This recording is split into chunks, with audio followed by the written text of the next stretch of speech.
Assalamualaikum warahmatullahi wabarakatuh. Perkenalkan, nama saya Rehan Prita Putra dari Prodi Administrasi Publik. Nah, di sini saya akan membahas materi dari pertemuan ketiga, yaitu interaksi sosial. Nah, dalam hubungannya, manusia sebagai makhluk sosial selalu hidup di antara manusia lain. Dengan dorongan masyarakat, dibina sejak lahir akan selalu menggambarkan dirinya dalam berbagai bentuk. Oleh karena itu, dengan sendirinya manusia akan selalu bermasyarakat dalam kehidupannya. Manusia dikatakan makhluk sosial dikarenakan manusia tidak bisa hidup sendiri. Manusia harus hidup dikelilingi oleh orang lain. Selain itu, manusia memiliki dorongan untuk berhubungan atau berinteraksi dengan orang lain. Interaksi sosial.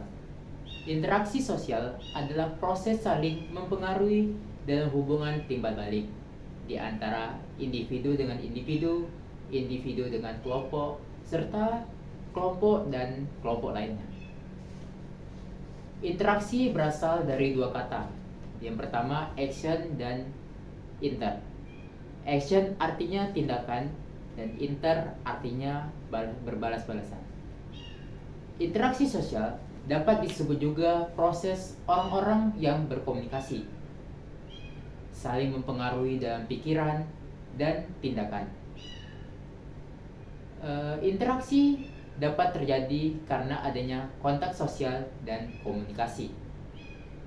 Interaksi sosial tidak mungkin terjadi apabila tidak memiliki syarat-syarat, yaitu kontak dan komunikasi. Nah, pembahasan selanjutnya adalah kontak sosial. Kontak sosial adalah hubungan langsung atau bersama-sama dan terbagi menjadi dua, secara langsung dan secara tidak langsung. Misalnya, kalau secara langsung seperti kita berbicara dengan orang lain, bertatap muka dengan seseorang. Kalau misalnya secara tidak langsung seperti kita melakukan teleponan, Zoom meeting,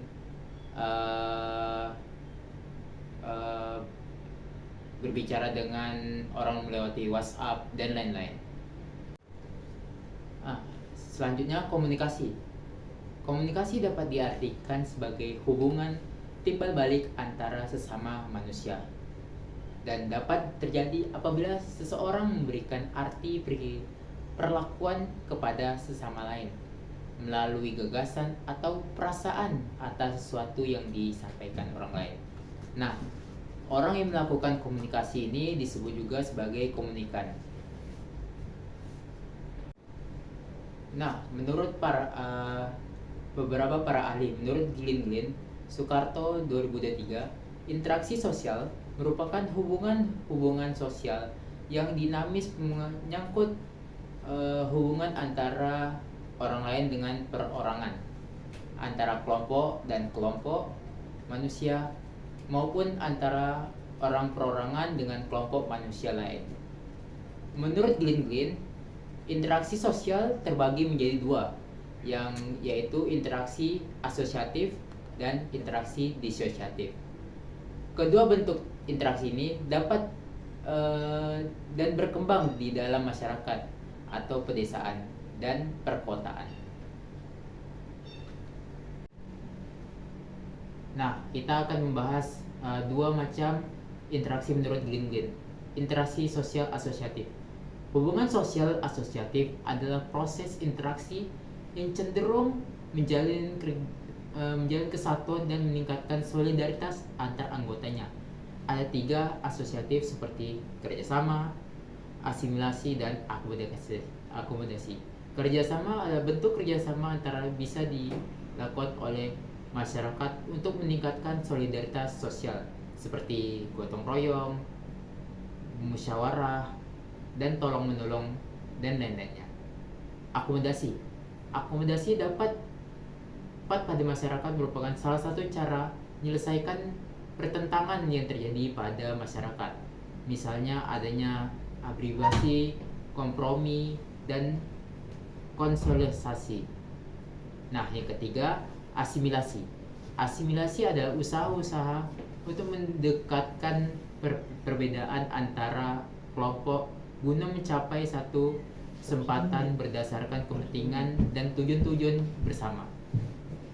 Contohnya, masyarakat desa membaur antara satu sama lain guna mencapai masyarakat yang majemuk. Nah, yang kedua adalah interaksi disosiatif. Proses interaksi disosiatif adalah interaksi yang lebih menekankan pada bentuk persaingan atau perlawanan. Persaingan merupakan proses sosial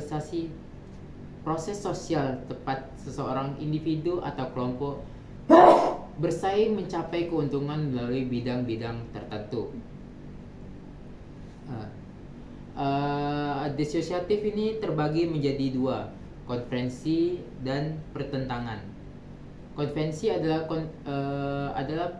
sikap mental yang tersembunyi terhadap orang yang atau unsur-unsur budaya kelompok lain. Sikap tersembunyi ini tersebut dapat berubah menjadi kebencian, namun tidak mencapai menjadi pertentangan atau pertikaian. Bentuk konvensi misalnya berupa pembuatan, menghalangi, menghasut, memfitnah, berkhianat, memprovokasi, dan intimidasi. Selanjutnya, pertentangan. Pertentangan adalah suatu proses sosial di mana individu atau kelompok menentang pihak lawan dengan mencapai dan atau kekerasan untuk mencapai sesuatu tujuan. Nah, proses interaksi ini dipengaruhi oleh beberapa faktor.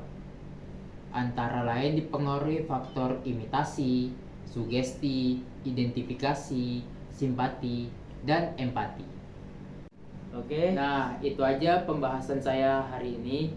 Terlebih kurang mohon dimaafkan. Wabillahi taufiq wal hidayah. Wassalamualaikum warahmatullahi wabarakatuh.